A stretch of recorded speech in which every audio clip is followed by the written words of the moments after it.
Le quiero dar a todos la bienvenida, tanto para los que están ahora en la charla y se van a ir sumando, como para quienes verán esto grabado.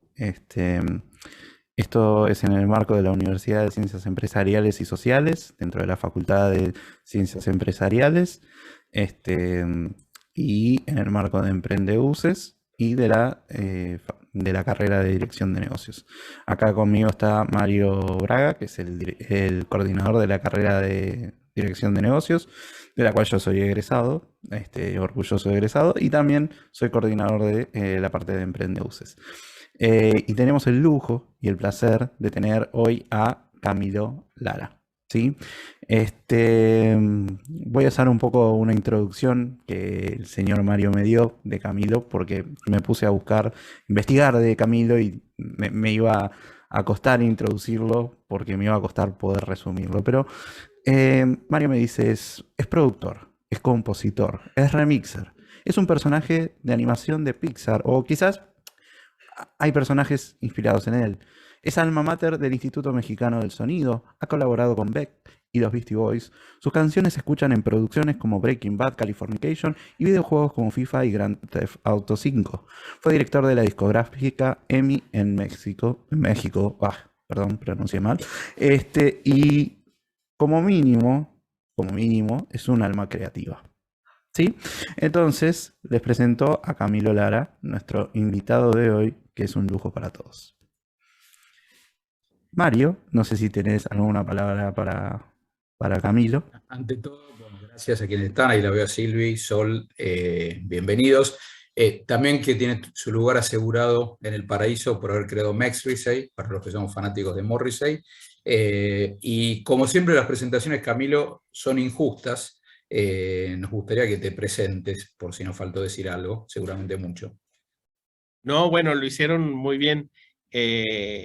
Sí, yo soy una especie de todoterreno que ha tenido varias vidas, ¿no? Estuve primero como músico, luego he estado en disqueras, he estado en medios, no sé, como que la vida me ha llevado por distintos caminos. Mi eje principal ha sido hacer música, pero en el hacer música creo que te lleva a ser emprendedor, saber un poquito de negocios y eventualmente pues terminé haciendo eso un tiempo.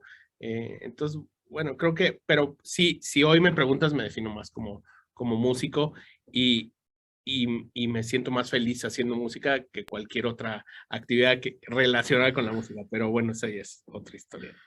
En la Excelente. previa, Camilo, hablábamos un poco de encontrar el camino propio y una de las preguntas relacionadas con el currículum, con la biografía es cómo surge, y dicho con el mayor respeto que sea posible, el personaje Camilo Lara, cómo comienza a gestarse, a crearse Don Camilo. Pues fíjate que les voy a hacer una historia un poco resumida de toda la historia, pero eh, yo vengo de la música por mis hermanos. Mis dos hermanos son músicos, uno en los ochentas y finales de los ochentas y otro hizo su carrera en los noventas y ambos les ha ido muy bien como músicos. Pero desde niño siempre tuve como mucho contacto con todos los músicos que ensayaban en la casa de mis padres, y grupos como que acá son muy conocidos como Maldita Vecindad o como Caifanes, pues ensayaban en mi casa y yo siempre vi todo eso. Eh, me acuerdo mucho de la primera vez que tuve contacto con un contrato discográfico. Mis dos padres son doctores en Derecho, investigadores, humanistas, muy liberales, muy de izquierdas. Me llamo Camilo, pues por eso. Eh, y, y recuerdo el primer contrato que vi fue de mi hermano que firmó con Columbia, que en esas épocas era Sony. Y era un contrato espantoso, y mis padres le decían a mi hermano de no lo firmes, le estás vendiendo tu alma y todo lo que generes al diablo. Eh, pero en aras de progresar y de hacer una carrera, y pues es lo que había, firmó con Sony y efectivamente no vio un peso de todo eso que generó en la bonanza de los finales de los ochentas. punto y aparte, yo empiezo a trabajar era mesero y tenía una gran adicción a comprar discos. Entonces empecé a trabajar de mesero para comprar discos y así trabajé durante mucho tiempo. Y ahí una vez fue a comer al restaurante donde trabajaba un personaje y me dice, oye, qué buena música pones. Yo soy el director de una estación de radio y te quiero invitar a que vayas a ver qué discos tenemos para ver qué te parece. La estación lleva un día o dos y pues a la semana fui y me contrataron de programador de radio y empecé en una estación de radio que era una especie de rock and pop, como la rock and pop de Argentina, pero acá se llamaba Radioactivo y fue una estación seminal para la música alternativa e indie de los 90s. Y mis jefes directos eran Alejandro González Iñárritu y Martín Hernández, quien ganara muchos Óscares después como director de audio de todas las películas de Iñárritu. Entonces, siento que caí en un momento en una esfera creativa interesante en la que estaban pasando muchas cosas. Era un México muy emocionante después de un terremoto donde los jóvenes se habían ido a poblar una zona de la capital donde se había caído todo y era barato vivir. Yo era parte de eso. Entonces, siento que fue un momento muy bonito en el que estaban pasando muchas cosas en México, ¿no? En el arte, en el cine, en la música. Así empecé mi carrera. Después ya me cansó estar yendo a la secundaria y a estar produciendo de noche. Renuncio y al día siguiente empiezo a trabajar en la discográfica EMI. Y estuve en EMI pues muchísimos años, ¿no? Los 7 primeros años de mi carrera. En los cuales empecé en lo más bajo que uno puede empezar en una discográfica, que es ir a las radios y rogarles que toquen tu canción. Y así fue subiendo.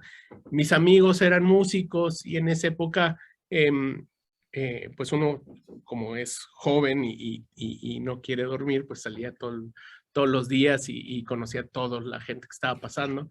Y convencí a mis jefes que los que eran de mi generación, pues había un par de grupos interesantes. Así fiché a un par de artistas que se volvieron importantes en México, que se llamó El Gran Silencio y Plastilina Mosh. Y así empecé mi carrera discográfica, un poco sin pensarlo más allá, ¿no? Sí sabía que mi mundo era la música y sabía que lo mío era hacer música, pero bueno, empecé como del lado de administrativo del asunto, ¿no? En un momento en que todavía las discográficas tenían un espíritu por buscar cosas y por hacer artistas. Y así estuve años, eventualmente terminé dirigiendo, estuve vicepresidente de la compañía y en esa época me busca Alfonso Cuarón, que es un director de cine que hizo Gravity, Harry Potter y Tu mamá también. Y me dice, oye, tú eres un tipo que no merece que estés en una oficina y metido de 9 de la mañana a 7 de la noche. Tienes que tener un espíritu más emprendedor. Vamos a hacer una compañía de discos y de cine y va a estar increíble. Entonces le hago caso, renuncio y fundamos una compañía de música independiente y de cine que se llamaba Suave. En Suave producimos el soundtrack de su película con la que tendría más visibilidad en un principio, que se llamaba Y tu mamá también.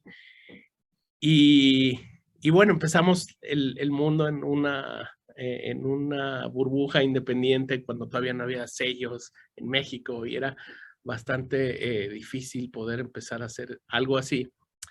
Y al año, Alfonso le ofrecen hacer Harry Potter y se va a Inglaterra a vivir. Claro. Y mi socio, el que ponía el dinero, compra un equipo de fútbol que se llama Chivas. Y y de repente me quedo sin trabajo. Y digo, Claro. puta, mierda. O sea, yo también que iba en mi carrera, este es un poco un tropiezo, porque también un sello independiente era muy difícil en México. Em, y, y bueno, consigo un trabajo en Warner, estoy en Warner un año y lo odio un poco, no me gusta, y otra vez me vuelven a contratar en EMI como director, y ahí estuve en EMI 7 años. A la par empiezo a hacer mi música y en esos 7 años empiezo a publicar discos, a tocar, a viajar, y a los 7 años que estoy trabajando ahí me doy cuenta que mi pasión está en hacer música, en producir y hacer otras cosas. Y ya tenía como toda la oportunidad de poder girar y poder estar por todo el mundo haciendo lo que me gusta. Entonces renuncio, cosa que todo el mundo dice, estás loco, ¿por qué lo haces? Y pues lo hice y me dediqué a hacer mi música y hacer otra compañía de música. En ese momento cambia un poco la industria de la música y empieza el mundo digital y decido hacer una compañía de distribución digital, que en esas épocas también no había muchas, y fundo una compañía que se llama Cassette, que Cassette a la fecha sigue en la escena y pues se volvió una especie de alternativa para poder publicar música y autogestionarse y bueno, y en todos estos años que después, post compañía de discos, pues he estado publicando mucha música y produciendo muchos artistas, haciendo música por todos lados, girando. He ido algunas veces a Argentina eh, y, y bueno, pues eso es un poco a grandes rasgos. Perfecto. No sé, Seba, si vos querés ir intercalando preguntas, también Yo tengo podemos ya recibir preguntas de los Claro, sí, las que participantes. quieran, sí, sí, sí. Tengo un millón de preguntas ya de lo que dijo. La primera pregunta que tengo, y esta ya es de placer personal, es ¿qué 3 discos no me pueden faltar? Que 3 discos en En general. vos me dijiste que tenías una adicción por los discos y en ese momento anoté de preguntarle qué 3 discos no me pueden faltar. Pues yo no sé qué te gusta, pero yo sí te diría que no dejes de oír el disco del Plátano de Velvet Underground, el Revolver de los Beatles, y, y- y yo diría, para complacer al público, diría que Clics Modernos. Toque Excelente. argentino. Sí, hermoso disco, sí. Eh, y ahora hablábamos de las discográficas y las discográficas hoy. Es algo que a mí me interesa mucho. Como verás, tengo instrumentos de fondo, pero nunca pude ser profesional de la música, pero sí fui profesional de gastar plata en música y de disfrutar el sonido de mis manos. Eh, y en ese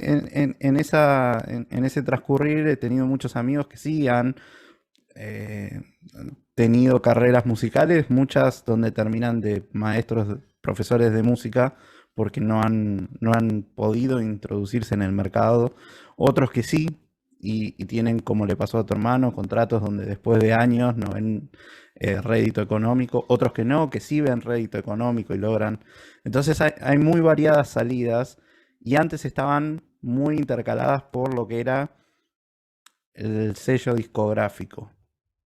Yo creo que está cambiando y esto quiero que vos me digas que sabes más que yo, pero quizás mi intuición me dice que hoy el creador de contenidos tiene más canales abiertos. Te doy un ejemplo, YouTube. Y no sé de dónde viene el dinero, pero creo que ya no viene de la discográfica. ¿Puede ser? Am, pues yo creo que han cambiado las cosas, no diría que es una cosa u otra. Siento que las cadenas de consumo cambiaron en general, así como cambiaron con la venta de tickets de boletos de Claro. avión, o como cambiaron muchas industrias que definitivamente desaparecieron los intermediarios y desapareció una figura que era siempre como el paso entre el locutor, entre entre el creador y el que recibe el contenido. Sí creo que alimentó y fomentó una clase media que tal vez no gane millones como ganaban los grandes artistas, pero no gana, gana un poco más, y hay una clase media de artistas mucho más nutrida. También fomentó que la difusión por todos lados pues fuera la polinización de la música en general, cambió, ¿no? Y estamos viendo un poco el principio de este cambio conceptual, ¿no? Para mí lo más emocionante de este cambio podría ser un poco, pues hay varias cosas, ¿no? Como la descentralización de la música, Sí. la fijación por la música anglo, y de repente entender que la cultura pues viene de muchos lados y no necesariamente tiene que ser cantada en inglés, y puede ser coreana o de Ghana o de Buenos Aires, ¿no? Siento que hay muchas cosas que vienen con eso y dentro de eso pues se han ido ajustando, ¿no? Las regalías y la generación de dinero a través de streaming, pues antes ganabas pesos, ahora ganas centavos de peso. Pero siento que pues es un mundo ultra competitivo, pero es interesante que si logras tener un público a quien le quieras hablar, pues te terminas generando algo, ¿no? O es muy subjetivo decir que si gana uno bien o no, ¿no? Para mucha gente tal vez gana bien, para otra no, ¿no? Una Claro, consulta, claro, totalmente.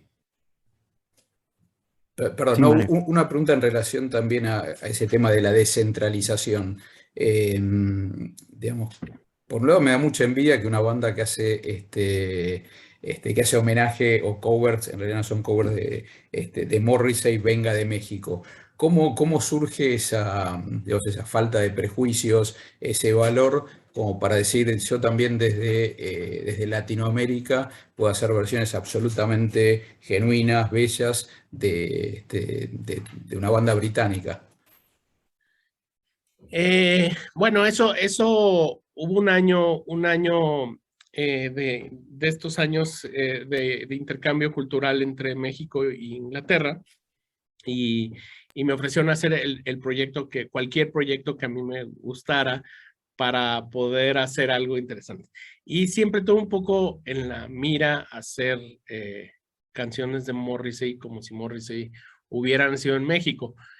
No por otra cosa, porque hay una conexión casi cósmica entre Morrissey así como entre los argentinos y los Ramones, entre Morrissey y los mexicanos. Esto se ve mucho entre los chicanos en California, y tiene que ver con quiénes somos como sociedad. Somos una sociedad melodramática, nos gustan las telenovelas, todos estos grandes estereotipos de un mexicano, pues tienen un deje de verdad, y creo que hay un gran ídolo en música mexicana que se llama Juan Gabriel, que representa esta ambivalencia que tenemos somos machos, pero nuestro ídolo es gay, pero no lo confiesa, y nos reímos de la muerte, pero a la vez sufrimos todo el tiempo. Entonces, todas estas cosas conectan perfecto con la música Morrissey. Y dije, bueno, ¿qué pasaría si traducimos esas canciones a nuestros ritmos locales y pensar de repente las guitarras y todo lo que se hace musicalmente con los Smiths? Pues se traducía muy bien con el mariachi, con músicas que son pues muy melodramáticas, ¿no? Como son las canciones de Morrissey. Sebastián, le dejo el turno. Bueno, no lo tenemos a Sebastián por ahí. Hay un proyecto similar, por lo que leí, relacionado con Madness. Estaba muteado hablando. Perdóname. Perdón. No, ahora preguntale a Madness porque te morís de ganas y todos lo sabemos. Por favor. Hay un proyecto similar a Max Risey sobre Madness. ¿Qué nos puedes contar? Bueno, en la pandemia, antes de la pandemia, tenía la invitación de Madness de hacer una especie de reinterpretación de Madness a la mexicana. Y y al final, pues pandemia y ya no lo pudimos hacer, pero sí lo hicimos a la distancia y fue muy emocionante, ¿no? Como de repente como entender esta cosa de poder diseccionar una canción y hacerla tuya a través de tu eje cultural, de tu música, pues, y fue muy divertido, ¿no? Pero una pena que no lo hayamos hecho en persona, ¿no? Ya teníamos los tickets y ya teníamos todo para irnos a Inglaterra a trabajar con ellos, ¿no? Y la experiencia de trabajo con Sax y la banda. Pues son lo máximo, ¿no? Soy fan de toda la vida y además son las canciones que íbamos a hacer, que hicimos, pues son las clásicas increíbles y súper divertido. Perfecto. Sebas, para no. Excelente. No, estoy pensando en aquel músico que está lleno de creatividad y quiere encarar, digamos, esa creatividad desde un punto de vista más, ok, tengo que poder vivir de esto, además de ser bueno en esto. No qué consejo, porque quizás consejo suena a que sos poseedor de todo el conocimiento y que tenés, digamos, la llave, pero ¿qué orientación podrías darle a alguien que está empezando como profesional de la música o profesional de la creatividad en general, como para que pueda saber cómo ir al mercado y no morir en el intento? Sí, bueno, creo que es como cuando las tortugas hacen los huevos y luego salen como 100,000 y morirán muchas, ¿no? Morirán muchas y es un hecho de vida y no es por la época, es porque así es el mundo y porque sobrevivirán algunos. Pero creo que lo más, si uno cree o tiene como esta intención de poder vivir de algo creativo, eh, hay varias tips que yo les daría como que me funcionaron a mí. El principal es pues entender quién eres, ¿no? Quién eres y qué vas a presentar. Yo creo que luego es lo más difícil y es lo más simple y lo más difícil, ¿no? Yo a lo largo de mi carrera he decidido, porque ese es lo que me gusta y lo que me siento más cómodo, en que mi carrera gire en torno a mi comunidad, de dónde soy, lo que hago, con quién vivo, qué como. Y siento que a pesar de tener escapadas a música tradicional, a música electrónica, a cualquier tipo, a hip hop, cualquier género, eventualmente mi centro es mi comunidad, ¿no? He hecho cosas que hablan de México, que hablan de dónde soy y que hablan cosas que conozco. Y creo que lo más importante siempre es poder tener conocimiento de lo que estás haciendo y quién eres como músico, cuál es tu sabor y cuál es tu conexión. Para mí la comunidad es súper importante porque es un poco como el vino, como el mezcal. Está hecho de dónde eres, de tus influencias, de qué escuchaste de pequeño, que viste, de tus códigos culturales. Y para mí eso pues ha sido muy importante.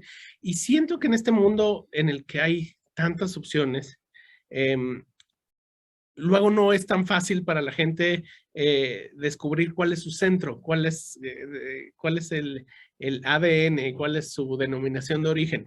Eh, y es fundamental porque lo que uno busca en la red, más allá de buscar cosas para entretenerse, es buscar cosas que te hagan viajar. El viaje moderno es a través del Internet. Entonces, siento que eso es fundamental, tener un sabor. La segunda, pues ya juegan muchas variables para poder conectar con un fan o con 1,000,000, pues necesitas conectar primero contigo, luego con otro, convencer a otro, y ese otro que convenzca a otro, y así es rizomática la cosa, ¿no? Pero, Claro. pues, para tener 100 millones de fans tienes que empezar con 4, ¿no? Y esos 4 que se vuelvan Claro. 8, esos 8, 16 y así. Entonces es fundamental para mí eso, ¿no? Como entender esos dos principios. Y la tercera, pues, saber cómo es tu juego, ¿no? Si no solamente debes de ser creador, debes entender que estás en un mundo en el que hay convenciones, hay medios, así como mi hermano era igual de soñador por firmar un contrato que no le iba a generar un peso, pues ya no son épocas de poder ser así, ¿no? Es muy probable que fracases si no sabes cómo entender tu entorno, cómo poder monetizar, cómo funcionan las cosas y conocer, tener literatura a través de que soporte un poco lo que haces creativamente, ¿no? Una pregunta en relación Excelente. con el tema de la creatividad, Camilo, es, digamos, en un principio era territorio del artista y ahora innovación y creatividad permearon hacia los negocios, hacia absolutamente todas las actividades. ¿Tenés algún mecanismo, algún procedimiento cuando estás bloqueado, cuando querés crear? Yo creo que sos una fuente permanente de creación. Me sorprende cuántos frentes podés manejar, cuántos proyectos en paralelo y cómo fueron floreciendo y creciendo. ¿Tenés algún mecanismo, alguna recomendación, ya que estamos en terreno de tips, para crear, para inspirarte? Sí, bueno, el hacer música es un oficio, así como haces un zapatero hace zapatos, ¿no? Entre más lo haces, mejores te pueden quedar, pero también es muy probable que todos te salgan iguales, porque si estás haciendo uno tras otro, no te das el tiempo para entender que cada zapato es diferente. Sí creo mucho en romper procesos creativos, en que cada forma debes de hacerla diferente. Si siempre empiezas a componer una canción desde un coro o desde una melodía o cualquier cosa y siempre sigues el mismo proceso, es probable que llegues a la misma conclusión. La colaboración es fundamental, ¿no? Como estar en contacto con otros músicos y siempre tener unas ideas que te puedan ayudar a tener una idea complementaria o hacer una idea diferente es increíble. Y hay muchas maneras de ponerte pequeños retos creativos todos los días. Un día puedes decidir que no lo vas a grabar digitalmente, que lo vas a grabar o que no lo vas a grabar. Otro día puedes empezar con pequeñas cosas que despierten tu manera de desarrollar creativamente un ejercicio por otro camino, ¿no? Para mí eso me ayudó muchísimo. Hay muchas teorías de eso. Por ejemplo, hay unas las famosísimas estrategias oblicuas de Brian Eno con Peter Schmidt, que son tal cual romper procesos creativos y que te pueden ayudar. Se las recomiendo muchísimo. Si no la conocen, búsquenla. Eh, Tal cual, sí. Y son fundamentales porque estas te sirven para la vida, inclusive, ¿no? O con una pareja o cualquier cosa, ¿no? Siempre que puedas tener la posibilidad de hacer las cosas diferente, hay que hacerlo diferente, porque el oficio, eso te lo va a hacer algo muchas veces.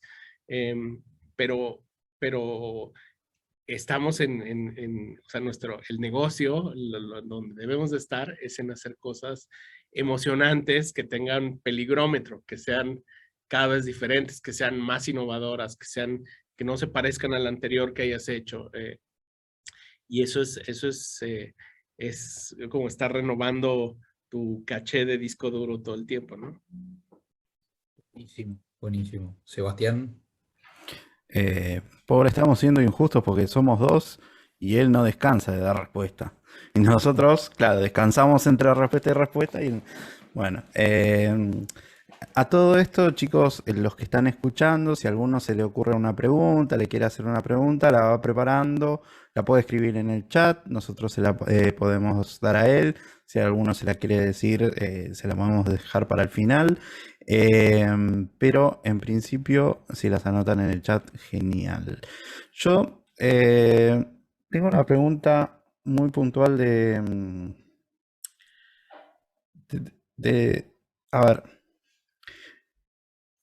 cuando hablaste de que estabas trabajando pasaste de tu primer emprendimiento, que, ¿cómo se llamaba? Lo había anotado suave, este, que, se fue la persona que financiaba, te fuiste a Warner, volviste a EMI, siempre estabas desde un plano de, por así decirlo, gerencial.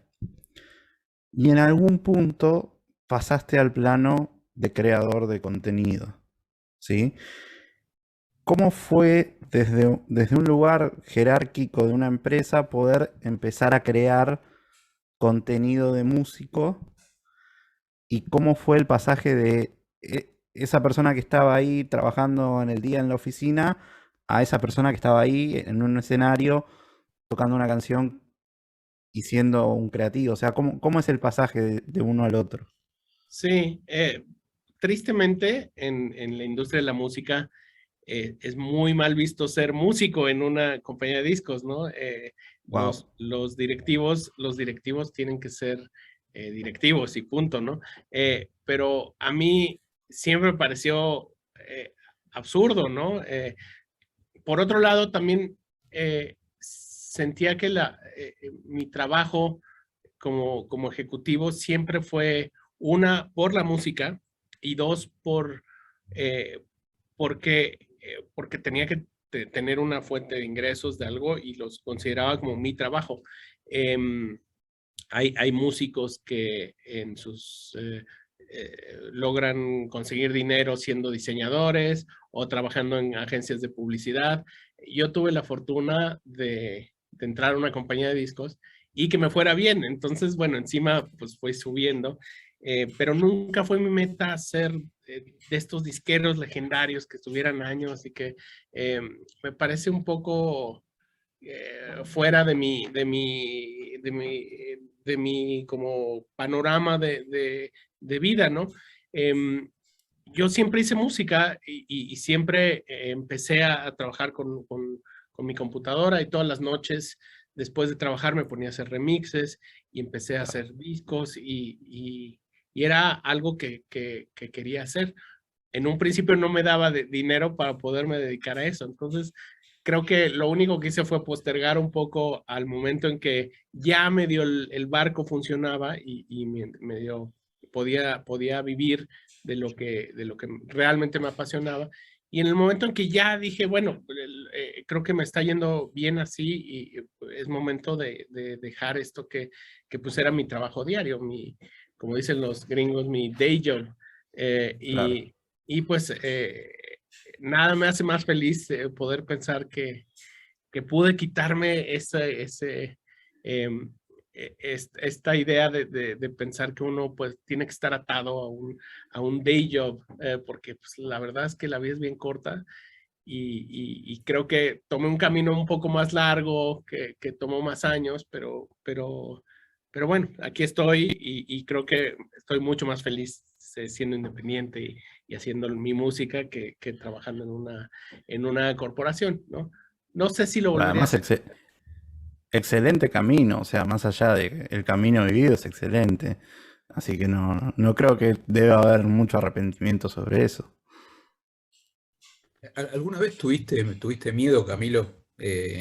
Porque creo que en el hecho de emprender, en algún momento uno dice, ¿por qué no me habré quedado en la corporación o con el day job o con el salario fijo? ¿Y qué fue lo que te inspiró a seguir?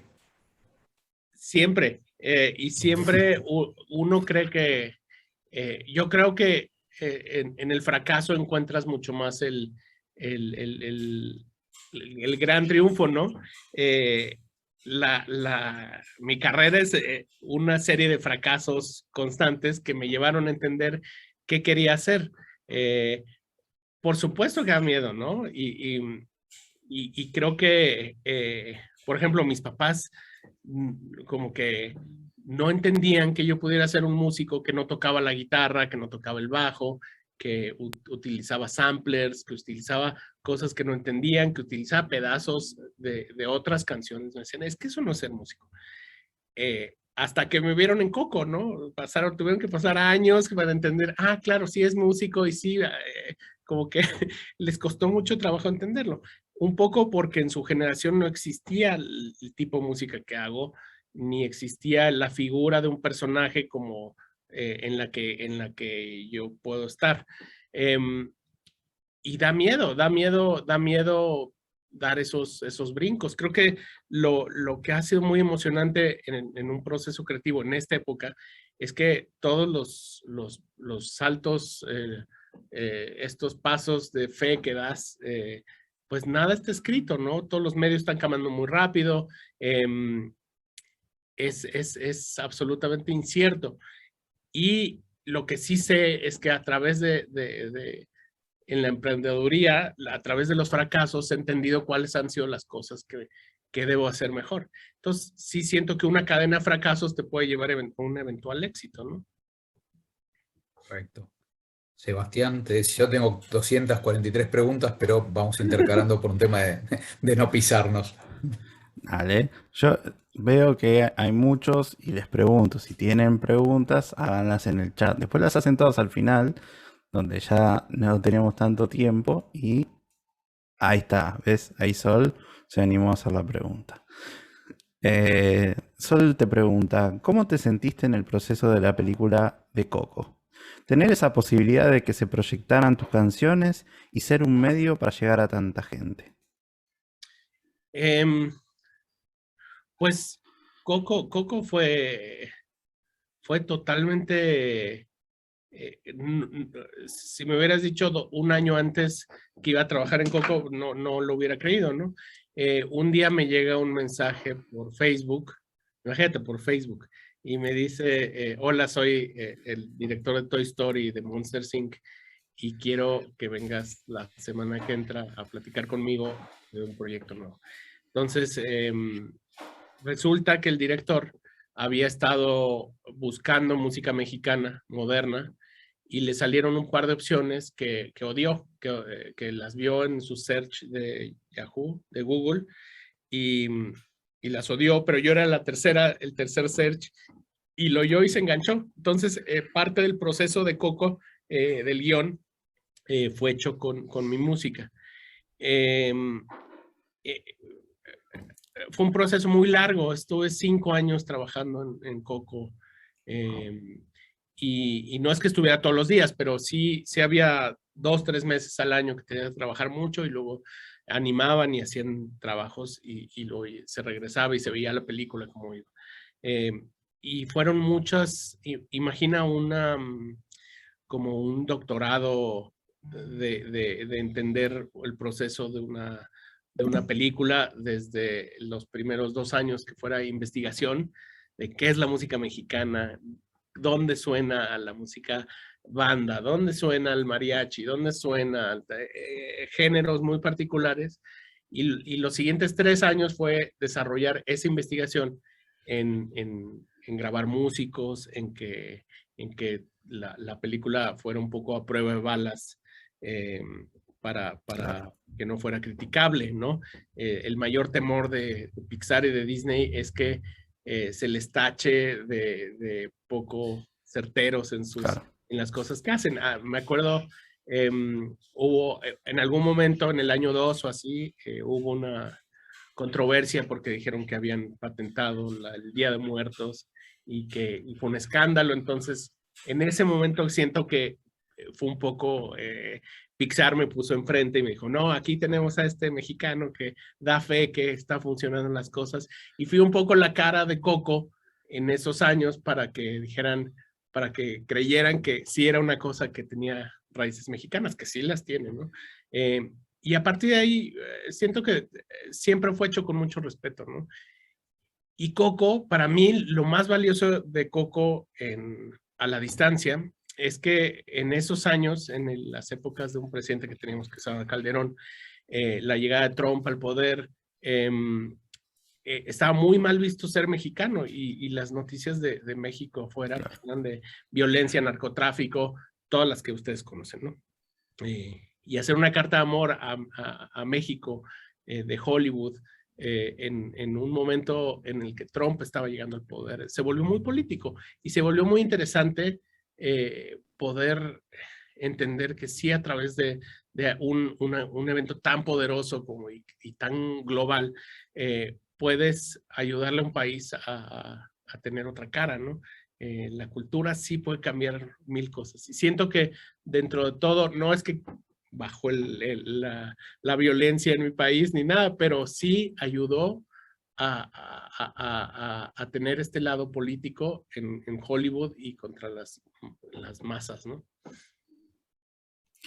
Sí, y te agrego yo desde mi perspectiva, Camilo, que eh, muchas veces es la juventud la que recibe las heridas de la violencia de los adultos, y a veces estas películas logran sanar las heridas de esa juventud antes de que crezcan con las mismas visiones de odio.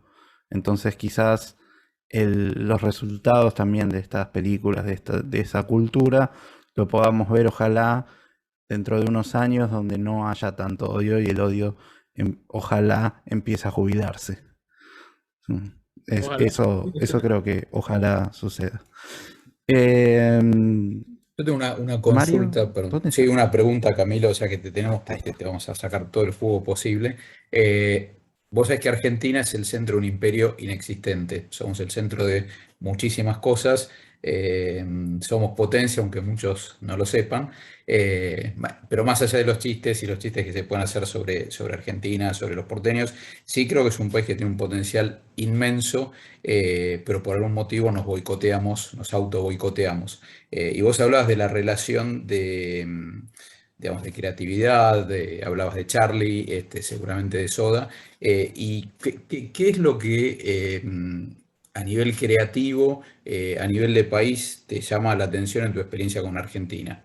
¿Qué es lo que crees que tiene de potencial o de diferente, como para recorrer un camino como el que vos hiciste en base a la identidad mexicana? Pues siento, un poco volviendo a lo que decía del cambio de como de la geografía de la cultura, siento que Argentina hoy en día tiene un punto súper importante en el mapa de las nuevas cosas, ¿no?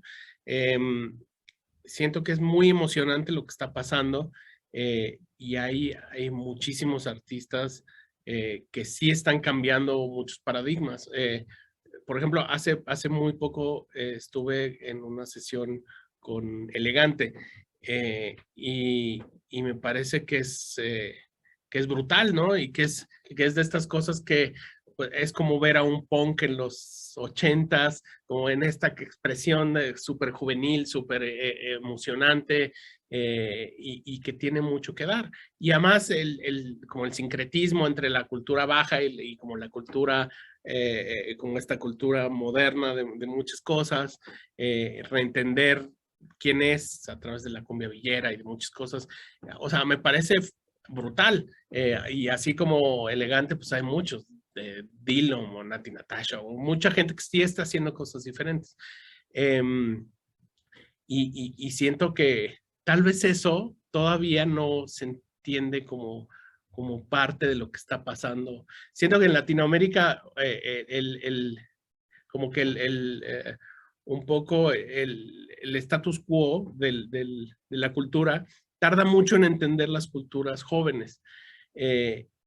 Cuando en Inglaterra es lo contrario, ¿no? En Inglaterra sale un niño nuevo y sale haciendo cualquier cosa interesante y lo captan tres y lo ayudan a que sea cultura de las masas. Y en Latinoamérica siento que no pasa mucho, ¿no?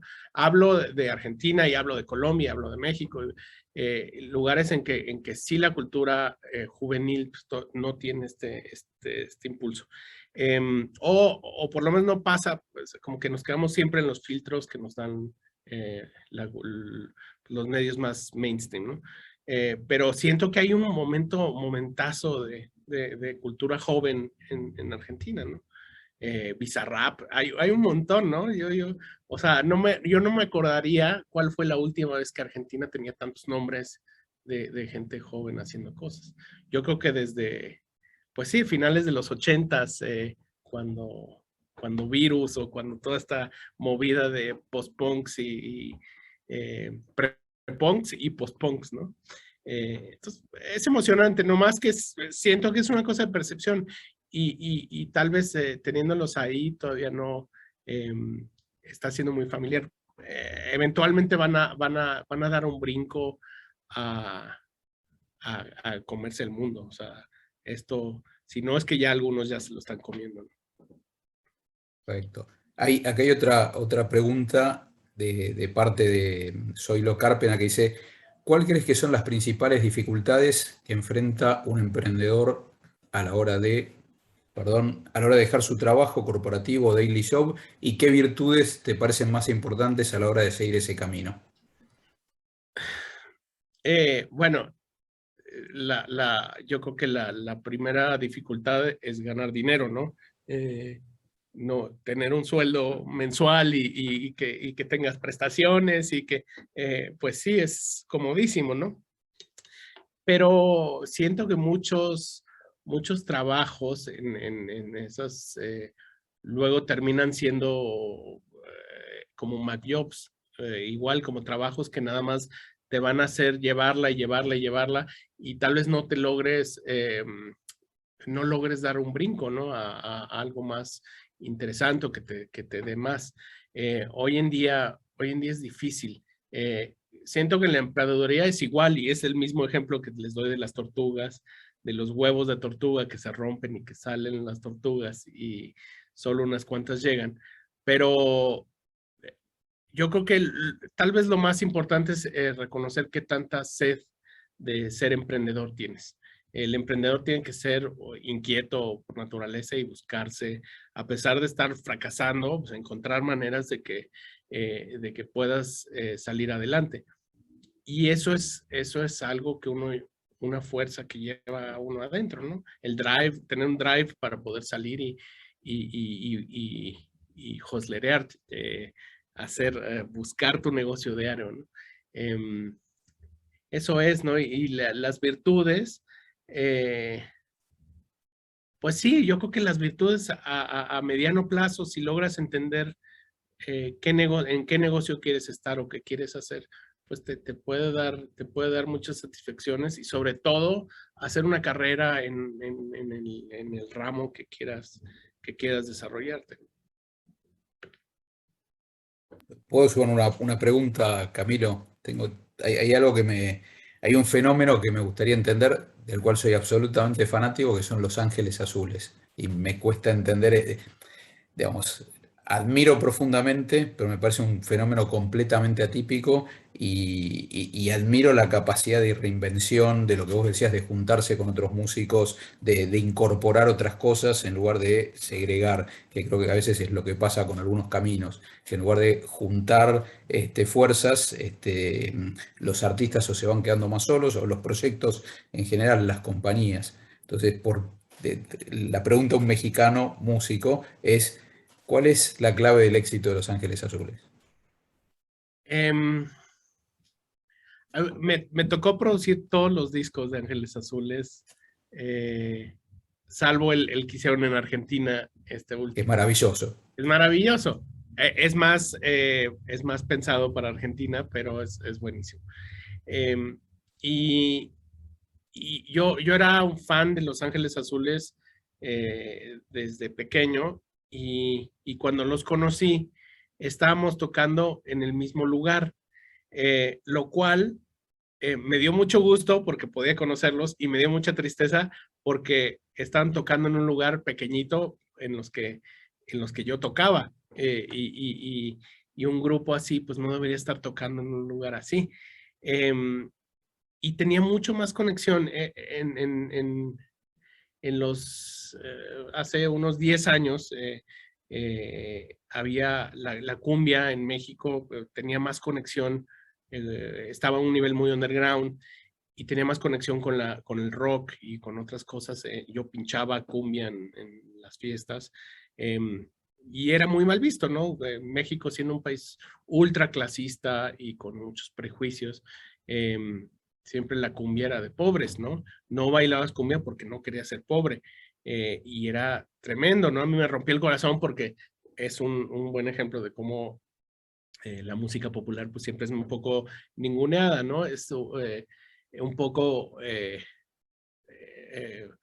no sé, entonces el primer ejercicio con Ángeles Azules fue, ¿qué tal si los acercamos más al rock? Y el disco de colaboraciones de, pues con Bomba Estéreo y con varios artistas, y conectó, y creo que fue un momento muy bonito porque la cumbia, después de ser tan infravalorada, pues permeó a la clase media, a la clase alta, a todo el mundo, y se volvió una cosa fenomenal. Y tuvieron un resurgimiento, hicieron estadios, viajaron a todo el mundo, y ahora son lo que son, ¿no? Después de muchos años de estar ahí y que se lo merecían.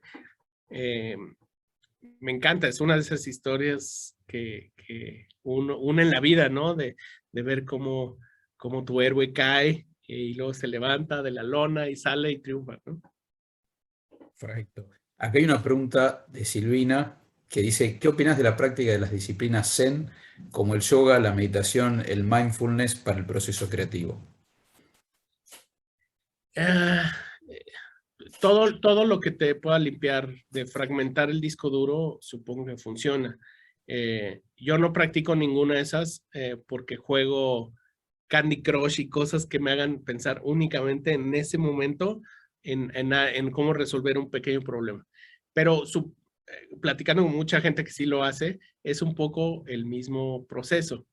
Esta cosa de poner tu mente en blanco y que te logre hacer un restart de tu caché mental, pues creo que cualquier cosa ayuda, ¿no?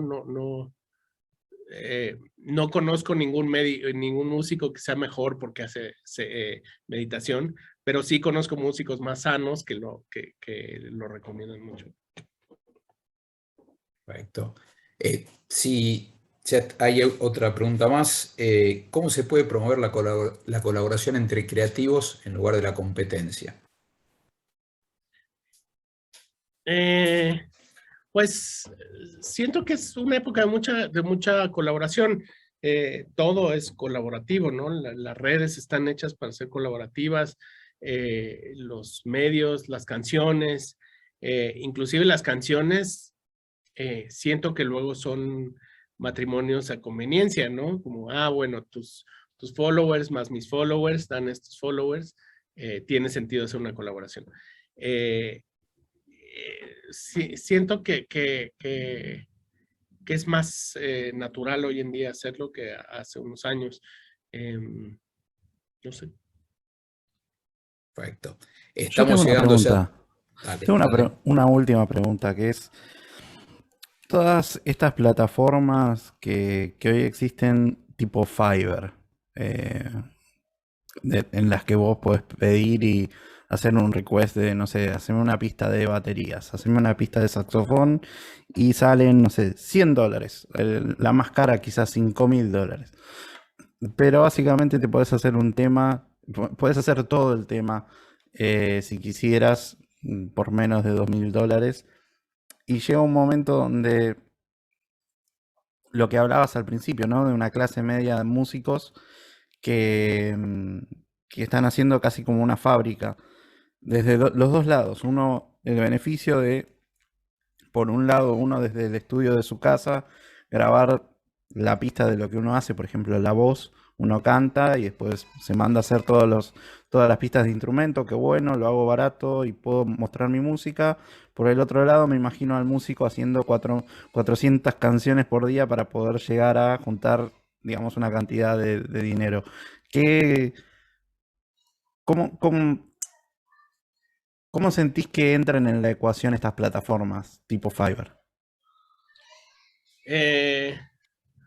Pues siento que son McJobs igual, así como lo es Uber Eats o como lo es, nada más que uno tiene la alegría de poder hacer, en vez de entregar una pizza, pues hacer un saxofón, ¿no? Claro. Sí, también no me parecen malas, ¿eh? Me parecen súper interesantes y creativamente son emocionantes, ¿no? Siento que el único símil a lo que ha vivido en la historia en el pasado, no sé, como que un poco lo que decía antes de que estamos viendo tantos cambios, que es emocionante pensar que esto pues, no va a venir. Pero tal vez en el pasado, pues era tocar con una banda para salir en los shows de televisión y te pagaban, o son trabajos, ¿no? Son trabajos que tal vez puedes desarrollar y que mantiene una economía y ayuda a otras cosas. Y creativamente, pues tal vez sea como cuando apareció los cajas de ritmos, que decían, bueno, suplanta un baterista, una caja de ritmos, si la suplanta o no la suplantan. Al final, el proceso creativo es igual con la caja de ritmos o sin la caja de ritmos. Creo que si tú acudes a una de estas plataformas para que te graben algo, la creatividad viene de ti, entonces no estoy Claro, tan en contra, ¿no? claro. Hay otra pregunta de Sol. Sol, si querés directamente, ya que podemos habilitar el micrófono, ahí creo que lo puedes habilitar, puedes hacerla con tu propia voz. Hola, bueno, primero que nada, muchas gracias por la oportunidad.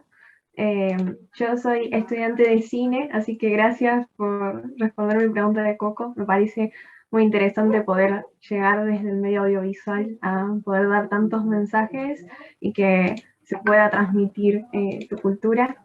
Así que primero, muchas gracias por eso. Y tengo dos preguntas. La primera es, ¿qué es lo que más te gusta al colaborar con diferentes artistas y con quién te gustó más trabajar?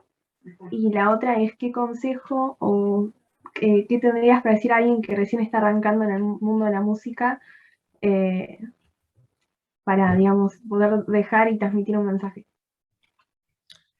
De colaboraciones, fíjate que he tenido un buen de colaboraciones argentinas en estos últimos meses.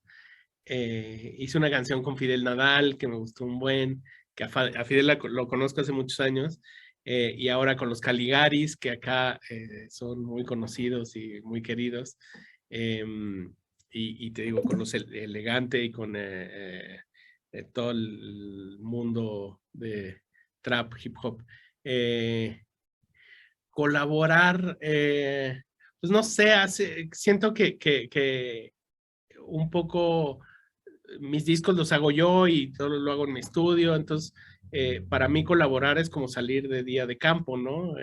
Recuerdo con muchísimo cariño mis sesiones, he hecho varias sesiones en Jamaica, grabando con Lee Scratch Perry o con Toots and the Maytals, que ambos acaban de morir, y yendo a Jamaica a grabar en los estudios donde se graban muchos de los discos que me parecen fantásticos y que los eché a perder de tanto escuchar. Entonces, como que ese tipo de cosas me parece increíble, ¿no? Siento que la colaboración, una cosa es el matrimonio arreglado de vas a hacer esta canción por un objetivo, pero la colaboración más bonita es a través de sabores, ¿no? Encontrar quién tiene un sabor y cuál es su sabor y un poco incrustarlo en lo que tú haces.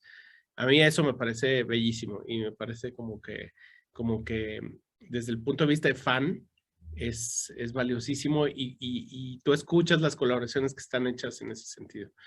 Y la segunda pregunta, ya se me olvidó. Sí, ¿qué consejo darías a alguien que recién está arrancando en el camino de la música o que quiere hacer llegar su mensaje y todo esto que estábamos hablando anteriormente, de dejar, digamos, su huella y ser uno mismo y conocer lo que quiere transmitir a la gente? Y Eso, utilizar un poco para poder utilizar los medios y todo eso que tenemos ahora, como YouTube o diferentes plataformas, arrancar por ahí, eso era. Ajá, Sí, un poco el pensar que cuál es tu humor, como el humor corporal, cuál es tu humor como músico, a qué sabes y dónde ese olor se impregna más. Eh, para cada músico, nadie la tiene escrita, pero cada proyecto o tiene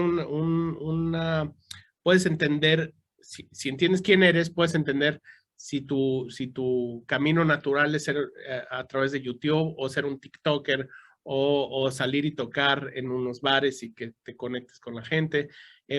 Siento que es conocer lo que decía un poco, conocer tu centro, saber quién eres como creador y qué quieres ser. Y a través de eso, pues entender tu camino, suena muy feo lo que te voy a decir, pero es hacer un plan de marketing de vida, que es quién soy, cuáles son mis fortalezas, estos árboles de cuáles sí soy bueno, cuáles no soy bueno, que no me acuerdo que tiene un acrónimo.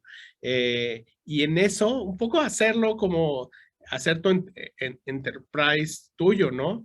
Sol Incorporated, quién es Sol Incorporated y cuáles son sus virtudes, tal, y en eso entender. Y si tu conclusión de quién eres como creador pues soy de YouTube y de los bares y tal, pues ahí encontrar tu camino, ¿no? Pero eso es una voz propia, es entender quién eres. Nadie, o sea, tal vez en el camino encuentres un manager que te ayude y que te dé un poco de luz de dónde hacerlo, pero el primer manager tiene que ser uno, entender quién es, ¿no? Muchas gracias. Bueno, creo que llegamos al tiempo que habíamos comprometido, así que primero te agradecemos, Camilo, muchísimo por tu generosidad de haber compartido tu tiempo.